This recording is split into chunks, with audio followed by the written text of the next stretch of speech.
आज पालक मेळावा. विद्यार्थी घडवण्यात सर्वात महत्वाचा वाटा असणारा पालक.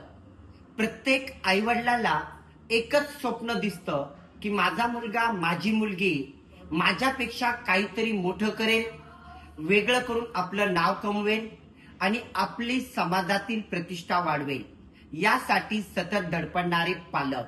मग आजचा दिवस का पालक, विद्यार्थी, शिक्षक या तिघांचा संयोग आणि तिघांचा मिलाप, ज्यातून घडणारे विद्यार्थ्यांचं भविष्य. पालकाला विद्यार्थ्याची प्रॉब्लेम माहीत असणं गरजेचं आहे. विद्यार्थ्याबद्दल शिक्षकाला काय वाटतं, शिक्षकाला विद्यार्थ्याबद्दल काय वाटतं, या दोघांची एकत्रीकरण आणि त्याच्यातून निघणारा त्या ठिकाणी सार म्हणजे त्या ठिकाणी निकाल. आणि हा निकाल देण्याचा एक प्रयत्न गरुड झेप अकॅडमी त्या ठिकाणी नेहमीच करतायत. आणि जे यश त्यातून मिळतं, जे हजारो विद्यार्थी बाहेर पडतात सरकारी नोकरीसाठी, ती खरंच अभिमानाची गोष्ट आहे. आणि त्या सर्व पालकांना, सुज्ञ पालकांना मी म्हणेन, जे मुलाबद्दल सतर्क आहेत त्यांना कोटी कोटी नमन. धन्यवाद. जय हिंद.